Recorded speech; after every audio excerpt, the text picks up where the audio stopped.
My brother had me declared mentally incompetent to steal my inheritance, so I spent 3 years planning his downfall.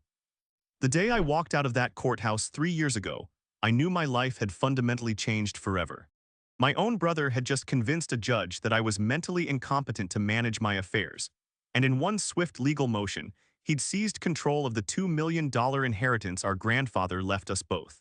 The worst part wasn't even the money itself, though that stung like hell, but the fact that everyone in that room believed his lies about my mental state. I'd been going through a rough patch after losing my job and dealing with some anxiety issues, sure, but nothing that warranted having my basic rights stripped away. My brother had carefully documented every moment of weakness, every bad day, every time I'd seemed scattered or overwhelmed during those difficult months. He'd twisted normal human struggles into evidence of incompetence, and the system had bought it completely. Walking down those courthouse steps, I felt something shift inside me that I'd never experienced before. It wasn't just anger or disappointment, but a cold, calculating determination that seemed to settle into my bones. My brother thought he'd won, thought he'd outsmarted me and secured his future at my expense.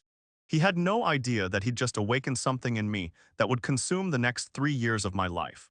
The first few months were the hardest because I had to pretend to accept what had happened while secretly beginning to plan.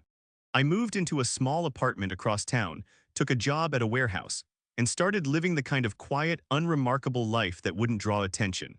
Every evening after work, I'd sit at my kitchen table with a notebook, carefully documenting everything I knew about my brother's life, his habits, his weaknesses, his secrets. See, growing up together meant I knew things about him that no one else did, and over the years, he'd confided in me about mistakes he'd made, corners he'd cut, and rules he'd bent. I started reaching out to old friends, former colleagues, anyone who might have information about his business dealings. I was patient, methodical, never pushing too hard or asking too many questions at once. The breakthrough came about 6 months in when I discovered that my brother had been using our grandfather's money for more than just personal expenses. He'd been funneling chunks of it into a side business he'd been running without reporting it properly to the IRS. The numbers didn't add up, and the more I dug, the more inconsistencies I found in his financial records. But I knew that wasn't enough on its own, so I kept digging deeper. I spent weekends following him, learning his routines, understanding how he operated. I watched him meet with people at coffee shops, take phone calls in his car, conduct business in ways that seemed deliberately secretive. Slowly, a picture began to emerge of someone who wasn't quite as clean as he'd presented himself to be in court. The second year was when I started building my case more actively. I'd learned enough about legal procedures during my own competency hearing to understand what kind of evidence would be compelling. I began secretly recording conversations when possible, photographing documents when I could get access to them, and building a timeline of his activities that painted a very different picture than the responsible, caring brother he'd portrayed. My brother had made one crucial mistake in his rush to seize control of the inheritance. He'd gotten sloppy about covering his tracks. The urgency of the situation had made him careless, and that carelessness was exactly what I needed to exploit. I found discrepancies in his tax filings, questionable business partnerships, and financial transactions that would raise eyebrows if the right people knew about them. The most damaging discovery came when I realized he'd been using his position as my conservator to make investments that directly benefited his own business interests. This wasn't just theft, it was a clear violation of his fiduciary duty, and it gave me the leverage I needed to start planning the final phase of my revenge. During the third year, I began carefully laying the groundwork for his downfall. I'd spent months building relationships with people who worked in relevant government agencies, not in any corrupt way, but simply by being helpful, reliable, and present in communities where these professionals spent their time. I volunteered for local causes, attended community meetings, and slowly became known as someone who cared about accountability and transparency. The beauty of my plan was that I didn't need to directly attack my brother or make any accusations myself. Instead, I simply needed to ensure that the right information reached the right people through seemingly natural channels. I started leaving anonymous tips with tax authorities, providing documentation to regulatory agencies, and making sure that people who had the power to investigate these matters became aware of the inconsistencies I'd discovered. The first domino fell when the IRS decided to audit my brother's business dealings. Initially, he wasn't too worried because he thought he'd covered his tracks well enough. But as the audit progressed, more and more irregularities came to light.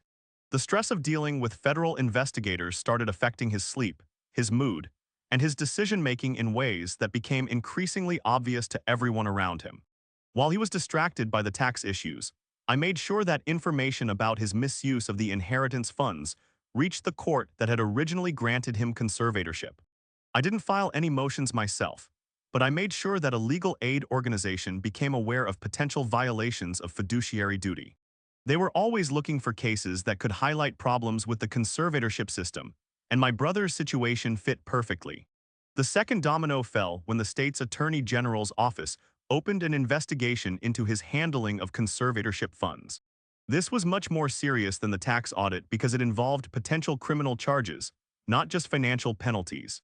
My brother started making frantic phone calls, hiring expensive lawyers, and desperately trying to explain away transactions that looked increasingly suspicious under scrutiny.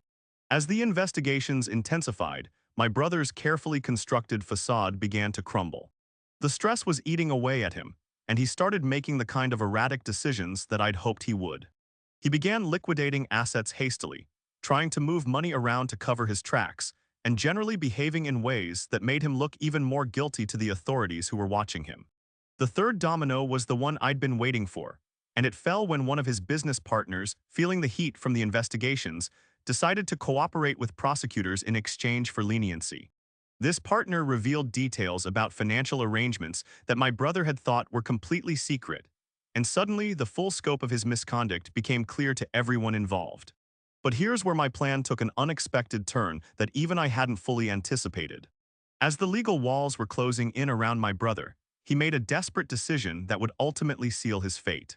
He decided to try to flee the country with what remained of the inheritance money, thinking he could disappear and start over somewhere else. I'd been monitoring his activities closely enough to know when he was planning to run, and I made sure the authorities knew about his travel plans before he could execute them. When he was arrested at the airport with a suitcase full of cash and a one-way ticket to a non-extradition country, it was the final piece of evidence that convinced everyone he was exactly the kind of person who would manipulate his own brother and steal from him. The courtroom scene when his crimes were finally exposed was nothing like the hearing where he'd had me declared incompetent. This time he was the one who looked scattered, desperate, and unable to manage his affairs. The judge who heard his case was clearly disgusted by what he'd done, both to the inheritance and to his own family member. Watching him get sentenced to 5 years in prison for financial crimes was satisfying, but the real victory came when the court reversed the competency ruling and restored my rights. Getting control of what remained of the inheritance was important, but proving that I'd been wronged in the first place felt like the vindication I'd been working toward for 3 years. The aftermath brought some unexpected complications, though. My brother's wife and kids were left dealing with the fallout from his actions, and they were innocent victims in all of this. Part of me felt bad about the collateral damage, but I reminded myself that I hadn't forced him to commit crimes. I'd simply made sure he faced consequences for choices he'd made freely. What surprised me most was how the experience had changed me as a person. Those 3 years of careful planning, methodical investigation, and patient execution had developed skills and perspectives I'd never had before. I'd learned to be more observant, more strategic, and more understanding of how systems and institutions actually work. The money from the inheritance allowed me to start over in a way I'd never imagined possible. I used part of it to go back to school, studying legal and financial topics that had become fascinating to me during my quest for justice.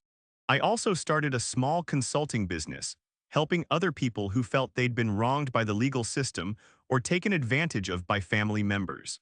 Looking back now, I sometimes wonder if there might have been a less destructive way to handle the situation. Maybe I could have found a lawyer who would have taken my case pro bono, or maybe I could have appealed the original competency ruling through official channels. But honestly, I don't think those approaches would have been as effective or as satisfying as what I actually did. The most important lesson I learned was that patience and persistence can be more powerful than anger or confrontation when it comes to getting justice. My brother had expected me to either give up or lash out in ways that would have made me look unstable. But instead, I channeled all that negative energy into a long-term plan that ultimately gave me everything I wanted. There's something deeply satisfying about watching someone who thought they'd outsmarted you realize that they'd actually just given you the motivation and information you needed to destroy them. My brother had been so confident in his ability to manipulate the system that he'd never considered the possibility that I might be capable of learning to manipulate it even better. These days, I live quietly but comfortably, and I've rebuilt relationships with family members who initially believed my brother's version of events. Most of them have apologized for not seeing through his lies, and while I've forgiven them, I've also learned to be more careful about who I trust with important information about my life. The experience taught me that sometimes the best revenge isn't getting mad, it's getting methodical. My brother thought he'd won when he walked out of that courthouse 3 years ago, but he'd actually just signed his own eventual downfall. Justice might be slow, but when it finally arrives, it can be absolutely devastating to those who thought they'd escaped it.